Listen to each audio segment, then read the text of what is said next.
Hello India, it's me Ramesh Prasai from Nepal. मुझे गर्व है कि मैं एक गोरखा हूं। पिछले वीडियो में जब मैंने इंग्लिश में पिछला वीडियो जारी किया था तो उसके कमेंट में कुछ हिंदुस्तानी दोस्तों ने कहा था कि रमेश जी ने हमारे देश की, इंडिया की बेइज्जती कर दी है। नहीं करना चाहता, कोई भी नेपाली इंडिया की बेइज्जती नहीं करना चाहता। हम तो सबका सम्मान करते हैं, लेकिन आप लोगों के वो इंटेलेक्चुअल टेररिस्ट, वो बौद्धिक आतंकवादी अर्नब गोस्वामी और उसके फेलो पत्रकारों ने मेरी मातृभूमि की इतनी बेइज्जती कर दी कि मुझे उन्हें उन्हीं के लहजे में जवाब देना पड़ा। वैसे भी हम आपकी तरह गांधी के देशवासी तो है नहीं जो एक गाल पे थप्पड़ मारे तो दूसरा गाल आगे कर दे। हम तो भक्ति थापा के देशवासी हैं जी। हमारे यहाँ तो जब माँ बहन का अपमान होता है, जो कोई माँ बहन की बेइज्जती पे उतर आता है तो उसका जवाब खुकरी से दिया जाता है। तो इस मिट्टी का बेटा होने के नाते मेरा भी ये फर्ज था कि मैं अर्नब गोस्वामी जैसे बौद्धिक आतंकवादियों की उस बेइज्जती का, जो उन्होंने मेरी मातृभूमि का अपमान किया, उनका उन्हीं के लहजे में जवाब देता। आज मैं इंडो नेपाल रिलेशन सुधारने के लिए, इंडिया और नेपाल के बीच में जो पब्लिक लेवल रिलेशन है उसको सुधारने के लिए, जी न्यूज और आज तक के गद्दारों की तरह बिगाड़ने के लिए नहीं, नफरत फैलाने के लिए नहीं, Indo Nepal public level relation को सुधारने के लिए और कॉमन नेपाली लोग, नेपाल के आम लोग जो सोच रहे हैं वो इंडिया के आम लोगों तक पहुंचाने के लिए मैं आज कुछ बातें रख रहा हूं। आप लोगों से आशा करता हूं कि आप लोग इसे शेयर करेंगे और इस पे रिएक्ट करेंगे। सम्पूर्ण राष्ट्रभक्त नेपालीहरूसँग म यो आग्रह गर्न चाहन्छु कि यो भिडियोलाई राष्ट्रियताको पक्षमा सक्दो शेयर गर्नुहोला। घरिघरि हिन्दीमा यो किन बोल्छ भन्ने पनि तपाईलाई लागेको होला, तर नेपालमा धेरैलाई थाहा छ नेपालमा काग सम्मेलन गर्ने चलन छ। काग सम्मेलन गर्दाखेरि कागले राई, लिम्बू, तामाङ, नेपाली अथवा संस्कृत भाषामा बोलाउँदा बुझ्दैन, कहाँ नै गर्नुपर्छ। त्यसैले आफ्नो भाषाप्रतिको असीम प्रेमका बावजुद पनि म बाध्यताले हिन्दीमा बोल्न गइरहेको छु। आज मैं बहुत खुश हूं मैं, क्योंकि मैंने जो पिछले स्पीच में कहा था वो हमारे देश के केबल ऑपरेटरों ने किया है। मैंने कहा था कि आज तक और जी न्यूज जैसे, रिपब्लिक टीवी जैसे इंडियन मीडिया को बैंड कर देना चाहिए, और आज हमारे केबल ऑपरेटरों ने इन्हें बैंड कर दिया है। अगर मेरा बस चलता ना, मेरा बस चले तो 100 सालों के लिए बैंड कर दूं इन कमबख्तों को। अरे हमने इनके पिता का कर्ज लिया है क्या? इनके बाप दादाओं का कोई कर्ज है क्या हमारे ऊपर, जो हम पैसे भी देते रहे और इनके मुंह से अपने मुल्क की बेइज्जती भी सुनते रहे? इस पित पत्रकारिता के जवाब में नेपाल सरकार ने नहीं, नेपाल के केबल ऑपरेटरों ने, गलतफहमी मत रखिए, नेपाल के आम केबल ऑपरेटर्स ने इंडियन मीडिया को बैंड किया है, और ये इन्होंने बहुत सही किया है। ये बैंड रहना चाहिए। मैं इंडियन मीडिया के इशू पर, अभी जो मूल प्रसंग है मेरा आज, केपी ओली, हमारे प्रधानमंत्री के बारे में जो प्रोपोगंडा इन्होंने किया है, ये केवल केपी ओली का प्रश्न नहीं है, किसी भी नेता का, शेर बहादुर देववा, उपेंद्र यादव, मिनेंद्र रिजाल, राजेंद्र महतो, मेरे देश के किसी भी नेता का निंदा करने का हक किसी कमबख्त को इसलिए नहीं मिल सकता कि उसका मुल्क मेरे मुल्क से थोड़ा बड़ा है। इसलिए कोई मेरे देश के किसी भी नेता की निंदा नहीं कर सकता, और इस निंदा के जवाब में जो इंडियन चैनल्स पर नेपाल में बैंड लगा है वो काम बिल्कुल सही किया गया है। मैं उस प्रसंग पर बाद में आऊंगा। पहले मैं कुछ हवा जो मचा रखा है इंडियन मीडिया ने, कुछ bloody propaganda, anti Nepal campaign जो चला रखा है, उसके कुछ प्रश्नों का जवाब देना उचित समझता हूं। आप लोग कहते हैं, आपकी मीडिया कहती है, इंडिया की आवाम नहीं, इंडिया की मीडिया कहती है कि नेपाली चाइना के साथ हो गए, नेपाली चाइना के डायरेक्शन पे काम कर रहे हैं, चाइना के डायरेक्शन पे ये काला पानी का विवाद उठा रहे हैं। काला पानी का विवाद तब से है, और वैसे वो विवाद है नहीं कुछ, हमारे राजे महाराजाओं ने आपकी दोस्ती का वास्ता करके, आपकी दोस्ती का ख्याल करके 1961 में आपको वो जमीन दे दी थी ताकि चीन से आप अपनी रक्षा कर सके, लेकिन आप लोगों ने कोई दोस्ती नहीं निभाई और उस पर कब्जा कर लिया। खैर, जो भी माने, विवाद तो है काला पानी के विषय में, तो उसमें हम चाइना के डायरेक्शन पे काम कर रहे हैं, ऐसा आपकी मीडिया कहती है। अगर हम चाइना के डायरेक्शन पे काम कर रहे होते ना मित्रों, तो इतिहास का एक प्रसंग मैं आपको सुनाता हूं। जब नेपाल में मातृका प्रसाद कोइराला प्रधानमंत्री की सरकार थी, तब हमने उत्तर की हमारी जो चीन की सीमा है ना, उस चीन की सीमा में 18 जगहों पर हमने भारतीय सेना के पोस्ट रखने की इजाजत दे दी थी। आपके और हमारे सुमधुर संबंधों का ख्याल करके, दोस्ती का ख्याल करके, चीन के साथ जुड़ी हमारी सीमा में आपके 18 पोस्ट रखने की इजाजत हमारी सरकार ने दे दी थी, क्योंकि हम लोग आपके साथ थे। और अगर हम अब इस वक्त चीन के साथ होते ना, तो चीन तो आपको दबाने में लगा हुआ है। लद्दाख में दबा रहा है, सिक्किम में पिट रहा है, गलवान में आपके 20 सैनिक मार दिए चीन ने। तो चीन आपको दबाने में जब अभी लगा हुआ है, घेरने में लगा हुआ है, अगर हम पूरी तरह से चीन के साथ में होते तो चीन की सेना को मेची किनारे लाके खड़ा कर दिया होता हमारी सरकार ने, आपके सिलीगुड़ी कॉरिडोर के बिल्कुल पास। वो सिलीगुड़ी कॉरिडोर जो इंडिया की नॉर्थ ईस्ट और इंडिया की मेनलैंड को जोड़ता है, उस सिलीगुड़ी कॉरिडोर के पास मेची किनारे आज चीन की सेना बैठी होती अगर हम नेपाली चीन का साथ दे रहे होते तो। नेपाल एक स्वाधीन राज्य है और हम चीन का ना इंडिया का, हम किसी का भी पक्ष में और किसी के भी विपक्ष में हम कोई कदम नहीं उठाते। हम अपनी स्वाधीनता सुरक्षित करने के लिए काला पानी पर दावा कर रहे हैं। जो हमारी जमीन है उसमें चीन का कोई रोल नहीं है, और चीन का रोल इसलिए है कि चीन ने आप लोगों के साथ ट्रेड ट्रीटी की है, व्यापार संधि की है उसने लिपुलेख को लेकर। लिपुलेख को व्यापारिक नाका बनाने की जो संधि चीन ने आपके साथ की है, हमने चीन को भी, सिर्फ आपको नहीं, चीन को भी हमने डिप्लोमेटिक नोट भेजा है और हम किसी के भी पक्ष में नहीं है। ये बात मैं क्लियर कर देना चाहता हूं। हमने हमेशा इंडिया के साथ दोस्ती निभाई है। कुछ मित्रों ने कहा था मेरे पिछले वीडियो पे कि इंडिया की बेइज्जती कर दी। नहीं, हम सम्मान करते हैं अपने पड़ोसियों का, जितना सम्मान आप हमारा नहीं करते। नहीं तो मैं जितनी अच्छी हिंदी आज बोल रहा हूं बिना किसी हिंदी बैकग्राउंड के, कोई भी इंडियन जो नेपाली ओरिजिन का ना हो वो इतनी अच्छी नेपाली बोल के दिखाए। हम हमेशा अपने पड़ोसी का सम्मान करते हैं। चाइना के साथ आपका जो प्रॉब्लम चल रहा है वो आपका प्रॉब्लम है। आप लोग पावरफुल हैं, आप दोनों देशों के पास बड़ी बड़ी सेनाएं हैं, बड़े बड़े हथियार हैं, तोपें हैं, मिसाइल हैं। आप चाइना के साथ लड़ो मरो, उसमें हमारा कोई सरोकार नहीं है। लेकिन मैं युद्ध की कामना नहीं कर रहा हूं, मैं सिर्फ ये कह रहा हूं कि चीन का और आपका जो विवाद है वो आप दोनों का अंदरूनी विवाद है। और हमारी सरकार ने लिपुलेख और काला पानी के विषय में चीन की सरकार को भी डिप्लोमेटिक नोट भेजा है। तो ये कैसे साबित हो गया कि हम चीन के साथ हैं? ये क्या हुआ मचा रखा है आपकी मीडिया ने? और एक और हुआ मचा रखा है कि नेपाल और इंडिया में जंग हो गया तो क्या होगा। बड़ा अहंकार है भाई आप लोगों को अपनी शक्ति पे, बहुत बड़ा अभिमान है आप लोगों को। इतने छोटे से देश के साथ जंग की कल्पना करते हैं और ये कहते हैं कि नेपाल इंडिया की सैनिक शक्ति के सामने नहीं टिक पाएगा। आप तो बहुत धार्मिक कहते हैं ना आप लोग अपने आप को। अभी तो बीजेपी की सरकार है, उधर आरएसएस की सरकार चल रही है, बहुत धार्मिक कहते हैं आप लोग। तो बड़े गजब के धार्मिक लोग हैं भाई आप लोग राम मंदिर के लिए लड़ेंगे, मरेंगे और सीता के मायके पे हमला करेंगे। वैसे भी आप किसके दम पे ये दावा कर रहे हैं? हमारे भाइयों ने आप लोगों के लिए, आप लोगों की जमीन के लिए, आप लोगों की स्वाभिमान के लिए लड़कर यहां गोली खाई है, माथे पे गोली खाई है। आपके जनरल श्याम माणिक शाह कहते थे कि अगर कोई कहे कि उसे मौत से डर नहीं लगता, अगर कोई कहे कि उसे मरने से डर नहीं लगता, तो या तो वो झूठ बोल रहा है या तो वो गोरखा है। तो हमारे गोरखा भाइयों ने आप लोगों के लिए गोली खाई है कारगिल की पहाड़ियों में, वरना पाकिस्तानी पंजाबी पठानों से हमारा क्या लफड़ा था? आप लोगों के लिए मरे हैं हमारे भाई। अभी मैं नाम गिनवाने जाऊं तो 1000 के करीब हो जाएंगे और ये वीडियो ऐसे 100 वीडियो कम पड़ जाएंगे। हमारे भाइयों ने जो पुरुषार्थ आप लोगों के लिए किया है वो गिनवाने जाऊं तो ऐसे 100 वीडियो कम पड़ जाएंगे। हमने हमेशा दोस्ती निभाई है और आप लोगों ने अभी इस दोस्ती का लिहाज नहीं रखा है। और आप लोग नेपाल से युद्ध की बात करते हैं। आप लोगों को शर्म आनी चाहिए, लज्जा होनी चाहिए नेपाल से युद्ध की बात करते हुए। हमने हमेशा आपके साथ दोस्ती निभाई है।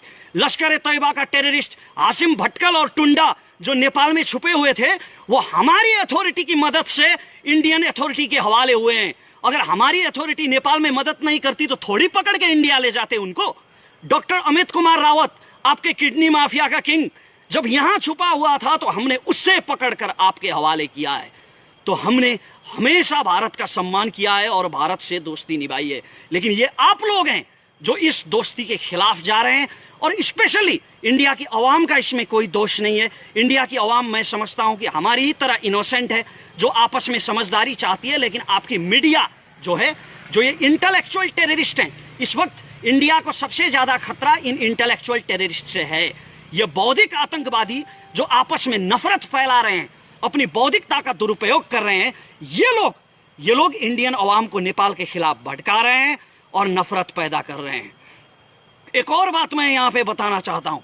आप लोगों ने बहुत ये हवा मचा रखा है। कुछ लोगों ने कहा था मेरे वीडियो के जवाब में, कुछ मित्रों ने भारत से कहा कि ये तो नेपाल ने जमीन छोड़ दी थी, कई सालों पहले काला पानी छोड़ दी थी, तो उसमें अभी काहे का विवाद? वो जमीन छोड़ दो ना, वो तो तुम लोगों ने कई साल पहले छोड़ दी थी। तो आप लोग छोड़ दो ना पाकिस्तान के कब्जे वाला कश्मीर, जो आपने 1948 में छोड़ दी थी। आपके प्रधानमंत्री नेहरू ने तो युद्ध विराम कर दी थी, सीजफायर लाइन वहां पे खींच दी थी, तो वो अभी पाकिस्तान के पास है। तो आप लोग क्यों दावा कर रहे हो उस कश्मीर पे? छोड़ दो ना। बुरा लगा ना मेरे ये कहने से? बुरा लगा ना? ऐसा ही बुरा लगता है, ऐसा ही, ठीक ऐसा ही बुरा लगता है जब कोई अपने देश की स्वाधीनता के बारे में ऐसा कहता है। जमीन 1 इंच भी क्यों ना हो, अपनी जमीन अपने को प्यारी होती है। और आप लोगों की तरफ से, भारत की तरफ से एक मीडिया पर्सन ने यह भी कहा था, मैंने एक मीडिया आर्टिकल सुना था जहां वो सज्जन ये कह रहे थे कि अभी काला पानी हमारे पास है, नेपाल के पास नहीं है। तो आपके बाप दादाओं का जहां तक राज था, आपके बाप दादाओं ने जहां तक अपनी सीमा फैलाई थी, क्या वहां तक मांगोगे आप लोग? इस हिसाब से तो नेपाल सतलज तक था पश्चिम में, और पूरब में टिस्टा तक था। हाँ, सही कहा। मांगने को तो हम वहां तक भी मांग सकते हैं, दावा हम वहां तक भी कर सकते हैं। ये मैं कोई अर्नब गोस्वामी की तरह हवा में नहीं चिल्ला रहा हूं, पागलपन के दौरे नहीं पड़ रहे हैं मुझे, हिस्टोरिकल फैक्ट की बात करता हूं। 1950 में जब नेपाल भारत मैत्री संधि हुई थी, तो उस मैत्री संधि में यह कहा गया था कि सुगौली संधि खारिज हो चुकी है और ब्रिटिश सरकार से हुई सारे समझौते खारिज हो चुके हैं। तो इस हिसाब से अगर सुगौली संधि खारिज हो गई तो टिस्टा से सतलज तक की जमीन तो हमारी हुई ना। अगर आप लोग सुगौली संधि मानते हैं तो सुगौली संधि के नक्शे में लिखा है, उसके डिस्क्रिप्शन में लिखा है कि काली नदी का ओरिजिन जो है वो लिम्पियाधुरा है। वो ब्रिटिश के नक्शों में लिखा है, कई नक्शों में लिखा है। और इतना भी दूर जाने की जरूरत नहीं है, अभी तो बीजेपी की सरकार है ना वहां। आरएसएस के कार्यकर्ता तो बस स्कंद पुराण उठा के देख लें। स्कंद पुराण के मानस खंड के 9वें, 10वें और 11वें श्लोक में महाकाली नदी का वर्णन किया गया है, और उसमें यह लिखा गया है कि लिपुलेख पर्वत से पश्चिम का भाग जो है लिम्पियाधुरा, वो काली नदी का ओरिजिन है। तो या तो आप लोग सुगौली संधि को मानेंगे और लिपुलेख, या तो आप लोग सुगौली संधि को मानेंगे और लिम्पियाधुरा काली नदी का ओरिजिन होगा, या तो आप सुगौली संधि को नहीं मानेंगे। अगर खारिज मानेंगे तो फिर टिस्टा से सतलज तक हमारा है। और अब मैं मूल प्रसंग पर आता हूं, जो हमारे प्रधानमंत्री के बारे में अभी प्रोपोगंडा चला रखा है आपकी मीडिया ने। अरे कौन कमबख्त गया भाई बालुआटार? जी न्यूज का कौन सा कमबख्त पत्रकार गया बालुआटार और उसने सुन लिया वो कन्वर्सेशन जो प्रधानमंत्री और चीन के राजदूत हो यांकी के बीच में हुआ था? किसने सुना वो कन्वर्सेशन और किसने रिकॉर्ड किया? किस बेस पर ले आए ये पीत पत्रकार ये कन्वर्सेशन? अरे बेशर्मो, कुछ तो शर्म करो। किसी देश के प्रधानमंत्री के बारे में बात कर रहे हो तुम लोग, और प्रधानमंत्री जो बुजुर्ग हैं, अभी अभी किडनी ट्रांसप्लांट हुआ है उनका, फिर भी दम उनमें इतना है कि एक छोटे से देश में बैठ के दिल्ली हिला रहे हैं। तो प्रधानमंत्री के बारे में ऐसे निराधार बात, ऐसे निराधार प्रोपोगंडा किस बेस पर फैलाए गए? किस कमबख्त ने वहां पे सुना और किसने रिकॉर्ड किया? ये कुछ नहीं, बस जी न्यूज ने कहा और हो गया। तो ऐसे जो इंडियन मीडिया ने ये प्रोपोगंडा फैला रखा है, इन्होंने जो ये फेक न्यूज फैला रखे हैं, इसमें इंडियन मीडिया का ही नहीं, इंडियन गवर्नमेंट का भी दोष है। अरे लॉ एंड ऑर्डर नाम की कोई चीज है कि नहीं आप लोगों के यहाँ? आप लोग तो बहुत बड़ी बड़ी बातें करते हैं कि भारत दुनिया का सबसे बड़ा लोकतंत्र है। तो लोकतंत्र में लीगलिटी नाम की भी कोई चीज होती है, लोकतंत्र में कानून नाम की भी कोई चीज होती है। और अगर भारत सरकार सच में नेपाल से दोस्ती बढ़ाना चाहता है, सच में नेपाल से बिगड़े हुए संबंधों को सुमधुर करना चाहता है, तो भारत सरकार को यह चाहिए कि जी न्यूज को तुरंत ब्लैकलिस्टेड करें। जी न्यूज और इससे जुड़े जितने भी मीडिया हैं, उनके ऊपर भारत सरकार को कानूनी कार्रवाई करनी चाहिए। अगर यह किया गया तो एक उदाहरण होगा, और नेपाल के लोगों के मन में जो भारत के प्रति जो अविश्वास खटक रहा है, वो अविश्वास कुछ हद तक उसका समाधान निकल पाएगा। तो ये भारत सरकार को करना चाहिए, और इंडिया की आवाम, इंडिया की जनता जो नेपाल और भारत का संबंध सुमधुर हो, सुदृढ़ हो, ऐसा चाहती है, उन्हें भी ऐसे चैनलों का बहिष्कार करना चाहिए। ये इंडियन मीडिया है ना, जो ये पूरे साउथ एशिया के लिए कैंसर बन चुका है, ये ब्लडी प्रोपोगंडा यूनिट बन चुका है। इनको कोई सच नहीं चाहिए, सच का व्यापार करते हैं ये। और इससे केवल नेपाल ही पीड़ित नहीं है, सिर्फ हम ही पीड़ित नहीं हुए हैं इससे आपका भारत भी उतना ही पीड़ित हुआ है। ये लोग कोरोना के बढ़ते संक्रमण और क्वारंटाइन में पीड़ित भारतीयों की बात नहीं करेंगे। ये लोग एक पेपर में जो खाना खा रहे होते हैं, अखबार के कागज में खाना खा रहे होते हैं, जो उन पीड़ितों के बारे में बात नहीं करती है, उन गरीबों के मजदूरों के बारे में बात नहीं करती है। हिंदू मुस्लिम की बात करेंगे, तबलीगी जमात की बात करेंगे, कम्युनल हार्मनी को बिगाड़ने के लिए और उसका व्यापार करने के लिए। ये मैं फैक्ट के आधार पे कह रहा हूं, ऐसे ही नहीं कह रहा हूं। कोबरा पोस्ट ने, वो चाइनीज नहीं है कोई कोबरा पोस्ट, वो इंडियन मीडिया है, उसने एक रिसर्च किया था आज से 2 साल पहले, जहां पर आज तक, जी न्यूज और ऐसे बहुत सारे इंडियन मीडिया के मैनेजर्स और उनके सोर्सेस से मिलकर उन्होंने ये कंफर्म किया था, उनके रिकॉर्डेड बयान थे कि वो लोग पैसे के लिए किसी के भी बारे में घटिया समाचार छाप सकते हैं, किसी के भी बारे में प्रोपोगंडा फैला सकते हैं चंद रुपयों के लिए। ये कोबरा पोस्ट का रिपोर्ट है। और हाल ही में आप ही की एक इंडियन मीडिया ने रिसर्च किया है, जिसमें यह पाया गया है कि बड़े बड़े इंडियन मीडिया और न्यूज चैनल्स के मोर देन 90%, 90% से ज्यादा उनकी खबरें जो होती है वो हिंदू मुसलमान के बेस पर होती है, वो राम मंदिर के बेस पर होती है, ऐसे ही विवादों के बेस पर होती है, विकास के मुद्दों की वो बात नहीं करते। खैर, ये भारत का अंदरूनी मामला है, लेकिन नेपाल भारत का ये जो संबंध अभी इतना ज्यादा नफरत फैला है, इस नफरत के चलते इंडियन मीडिया को बैंड करने का ये डिसीजन, ये बहुत सही लिया गया है। और अंत में मैं ये कहना चाहता हूं कि हमारा जो संबंध है, ये रोटी बेटी का रिश्ता, रोटी बेटी का रिश्ता जो आप कहते हैं ना, आप लोग जो बड़ा भाई छोटा भाई कहते हैं, वैसे मैं बड़ा भाई मानता नहीं हूं इंडिया को, क्योंकि इंडिया से पहले हमारे देश की उत्पत्ति हुई है। और ये भी मैं फैक्ट के बेस पर कहता हूं। चाणक्य को आप लोग बहुत मानते हैं ना, कौटिल्य को, तो कौटिल्य ने अपने अर्थशास्त्र में लिखा है, जब मौर्य साम्राज्य नहीं बना था, जब चंद्रगुप्त मौर्य ने आपका वो अखंड भारत नहीं बनाया था, वो बनने से पहले कौटिल्य ने अपने अर्थशास्त्र में नेपाल देश का वर्णन किया है। तो इसका मतलब ये होता है कि अखंड भारत से पहले नेपाल का जन्म हुआ है। इसलिए मैं बड़ा भाई मानता नहीं इंडिया को, वैसे भी भाई तो हैं हम। तो ये भाईचारा नहीं हो सकता। आप किसी के प्रति इतना नफरत फैलाएंगे तो ये भाईचारा नहीं हो सकता। हमारा संबंध बहुत पुराना है, इतना पुराना जब मानव सभ्यता का ठीक से उदय भी नहीं हुआ था। हिमालय के हमारे किराती जाके हस्तिनापुर में लड़े हैं महाभारत की लड़ाई में, और राम जानकी का विवाह संगम, वो मुझे दोहराने की जरूरत नहीं है। तो इतिहास से वर्तमान तक हमारा एक सांस्कृतिक संबंध भी है, हमारा व्यापारिक संबंध भी है, हमारा बायलैटरल रिलेशन भी है। दोनों तरफ के लोग, अरे आपके देश से तो कई लोग तो यहाँ भिक्षाटन के लिए भी आते हैं। आपके देश में तो वैसे मैंने सुना है धंधा भी चलता है, ये धंधा भी चलता है कि किसी के पैर काट दो, किसी के हाथ काट दो और उसे भीख मांगने के लिए सड़क पे छोड़ दो। ये मैंने आप ही के मीडिया से सुना है। तो वैसे लोग, हाथ पैर कटे हुए लोग सैकड़ों की संख्या में यहाँ आके भिक्षाटन भी करते हैं। तो दोनों तरफ के लोग एक दूसरे के साथ काम करते हैं। और प्रधानमंत्री के साथ, प्रधानमंत्री के विषय को लेकर, प्रधानमंत्री के व्यक्तित्व को लेकर ये जो प्रोपोगंडा फैलाया गया है, इसके बारे में मैं ये कहना चाहता हूं कि ये प्रोपोगंडा अंतर्राष्ट्रीय रूप से भी इसने भारत की बेइज्जती की है। इसे पत्रकारिता के इतिहास में, विश्व पत्रकारिता के इतिहास में इसे काले अक्षरों से लिखा जाना चाहिए। वो आपका देश है, वो आपका देश है जहां सैकड़ों गर्लफ्रेंड्स बदलने वाले चरित्रहीन व्यक्ति को सुपरस्टार का तमगा दिया जाता है। लेकिन हमारे यहाँ कभी नेपाल घूमने आइए आप लोग, नेपाल में कोई भी लीगल रेड लाइट एरिया नहीं है। हम महिलाओं का बहुत ज्यादा सम्मान करते हैं और हमारा नेपाली समाज काफी चरित्रवान है। तो ऐसे प्रोपोगंडा पर यकीन मत कीजिए।